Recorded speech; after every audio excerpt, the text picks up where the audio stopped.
لا اقسم بهذا البلد وانت حل بهذا البلد ووالد وما ولد لقد خلقنا الانسان فی کبد. ہم نے انسان کو مشقت ہی میں پیدا کیا.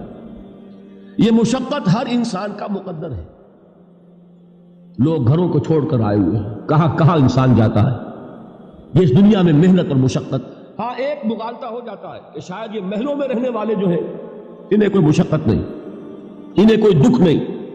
حالانکہ حقیقت یہ نہیں ہے.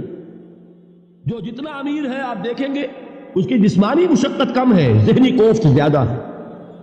ٹرینکولائزرز کی انہیں ضرورت پڑتی ہے, انہیں سیڈیٹیوز چاہیے. خواب آور دوائیں مزدور کو نہیں کبھی ضرورت پڑے گی. وہ 8 گھنٹے کی محنت کرنے کے بعد ایسا سوتا ہے کہ وہ صبح ہی کی خبر لے گا.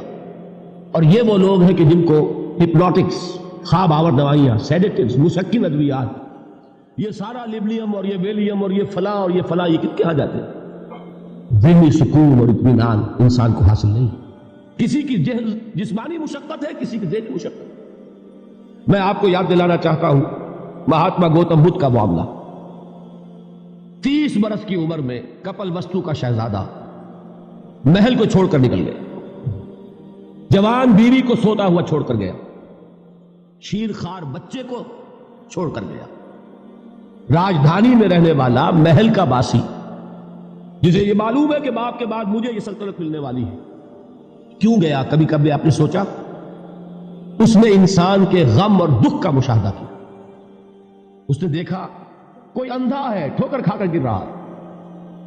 کوئی والدین کھڑے ہوئے رو رہے ہیں اور ان کی نگاہوں کے سامنے ان کا نہایت محبوب بچہ دم توڑ رہا ہے اور وہ کچھ نہیں کر سکتا. اس نے سوچا یہ صدمہ کیوں بن سکتا, یہ دکھ اس کا مقدر کیوں ہے؟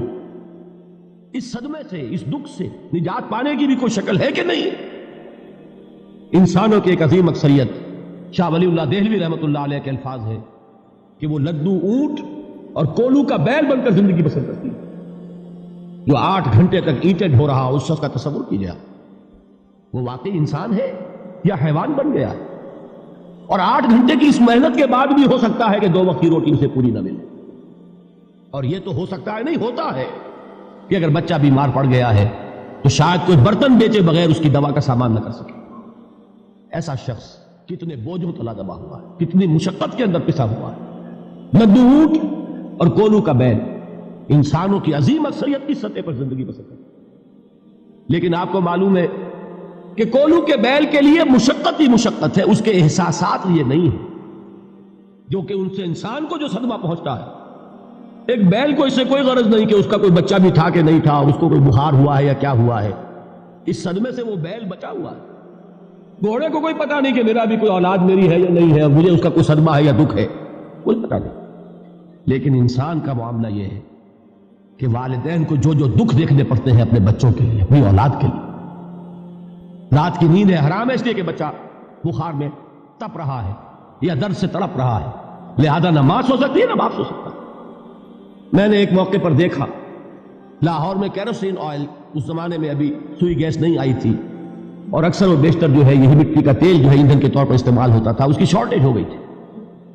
تو کئی فرلانگ لمبی قطاریں لگتی تھی ان دکانوں کے باہر, ڈپوں کے باہر. اور ایسے منظر بھی کہ ایک خاتون برقع پوش, ایک گود میں بچے کو لیے ہوئے, ایک کی انگلی پکڑے ہوئے, بوتل ہاتھ میں لیے ہوئے تیل کے لیے, اور کئی گھنٹے کھڑی ہے دکان. یہ مشقت انسان جھیلتا ہے کہ نہیں؟ غالب نے اس کا نقشہ کھینچا ہے کہ رنج سے خوگر ہوا انسان تو مٹ جاتا ہے رنج. مشکلیں اتنی پڑی مجھ پر کہ آسان ہو, ہم بھول جاتے ہیں. ورنہ واقعہ یہ کہ قلب حساس ہو اگر, اور قید حیات و بند غم اصل میں دونوں ایک ہیں. موت سے پہلے آدمی غم سے نجات پائے کیوں؟ اچھا یہ تو ہوا لقد خلقنا الانسان فی کبد. حیوانات کا معاملہ ایک اور اعتبار سے آسان ہے. ان سے کوئی محاسبہ بھی ہے کیا؟ کوئی جواب دہی بھی ہے؟ کوئی ان کو اللہ کے حضور میں کھڑے ہو کر اپنے اعمال کا حساب بھی دینا؟ نہیں. انسان کی یہ ٹریجڈی ہے, یہ المیہ ہے انسان.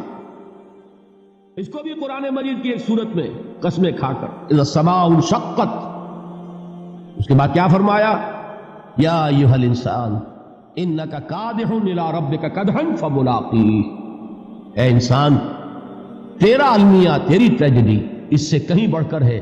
تجھے صدمے پر صدمے جھیلتے ہوئے، مشقت پر مشقت برداشت کرتے ہوئے ایک روز اپنے رب کے حضور میں بھی کھڑا ہوگا، جواب دہی بھی کرنی. اس دن کے حساب سے، اس دن کے احساس سے جو بڑے بڑے ہماری امت کے عظیم جو برے سرسبد ہیں، ان کا یہ حال آپ نے پڑھا ہوگا. حضرت ابوبکر صدیق رضی اللہ تعالیٰ عنہ وہ ایک عجیب کیف کے عالم میں فرمایا کرتے تھے، کاش میں درختوں پر چہچہاتی ہوئی چڑیا ہوتا جس سے حساب کتاب نہیں ہوتا. کاش کہ میں گھاس کا تنکا ہوتا جو آج ہے اور کل آگ میں جلا دیا جاتا، ختم ہو جاتا، اس سے محاسبہ کوئی نہیں. وہ جس کے احساس سے کہ حضرت عمر جو ہے اپنے انتقال کے وقت سخت بے چین تھے. ان کے بیٹے حضرت عبداللہ ابن عمر رضی اللہ تعالیٰ عنہما نے ان کا سر جو ہے وہ اپنے زانوں پر رکھ لیا تو کہا نیچے ڈال دو. ایک عجیب بے کلی اور بے چینی. انہوں نے کہا ابا جان آپ کیوں پریشان ہیں؟ آپ تو عشرہ مبشرہ میں سے، آپ کو تو اللہ تعالیٰ نے جنت کی بشارت حضور کے ذریعے سے اس دنیا میں دی. حضرت عمر فرماتے ہیں کہ خدا کی قسم اگر قیامت کے دن عمر برابر سرابر پر چھوٹ گیا تو بہت بڑی کامیابی تصور. یہ احساس جن کو ہوتا. حضرت علی کا حال کیا ہوتا ہے؟ ابھی جو آپ نے حافظ صاحب سے سنا، یہ حضرت علی کا معاملہ کہ ایک تیر پیوست ہو گیا تھا، کسی طرح نکل نہیں رہا تھا. حضرت علی نے فرمایا کہ اچھا چھوڑو مجھے، میں نماز کی نیت باندھتا ہوں. نماز کی نیت پڑھتے تھے تو لرزتے تھے، کانپتے تھے. کس کے سامنے کھڑا ہوں اور کس کے سامنے مجھے ایک دن جواب دہی کے لیے کھڑا ہونا ہوگا. لن تزولا قدم ابن آدم، حضور نے خبر دی ہے ابن آدم کے قدم ہل نہیں سکیں گے. جیسے مجرم کھڑا ہوتا ہے کٹہرے کے اندر، اس کٹہرے میں سے ہل نہیں سکو گے حتی یسأل عن خمس، جب تک کہ 5 چیزوں کا حساب نہ لے لیا جائے. وہ 5 چیزیں کیا ہیں؟ کان کھول کر سنیے. عن عمرہ فیما افناہ، عمر کا حساب دو، یہ 80 برس اور 70 برس ہم نے تمہیں دنیا میں دیے، کہاں ضائع کیے. وعن شبابہ فیما ابلاہ، اور خاص طور پر جوانی کا دور، امنگوں کے دن، ولولے ہوتے ہیں، قوت ہوتی ہے، توانائی ہوتی ہے، آدمی چلتے ہوئے زمین پر پاؤں مارتا ہے، قوت جو ہے وہ اپنا اظہار چاہتی ہے. یہ جوانی کہاں گلائی؟ حساب دو، ایک ایک لمحے کا حساب دو. وَعَن مَالِهِ مِنْ أَيْنَ اكْتَسَبَهُ وَفِيمَا أَنْفَقَهُ، ایک ایک پائی کا حساب دو. مال کا کہاں سے کمایا تھا، حلال سے کہ حرام سے، اور کہاں خرچ کیا تھا، گل چھروں میں، عیاشیوں میں، یا نیکی کے کاموں میں، ادائے حقوق اللہ کے دین کے لیے. 4 سوال ہو گئے. 2 زندگی کے بارے میں، ایک زندگی پوری بحیثیت مجموعی کہاں کس کام میں لگائی، اور خاص طور پر شباب کا دور کہاں لگایا. 2 سوال مال کے بارے میں، کمایا کہاں سے، حلال سے کہ حرام سے، جائز سے کہ ناجائز سے، خرچ کہاں کیا. اور آخری سوال وعما عمل فیما علم، جو علم حاصل کیا تھا اس میں عمل کتنا کیا. علم کے انبار لگاتے چلے گئے اور عمل کے آغاز کی بھی نوبت نہ آئی. یہ علم جو ہے یہ اس روز سب سے بڑا وبال بن جائے گا.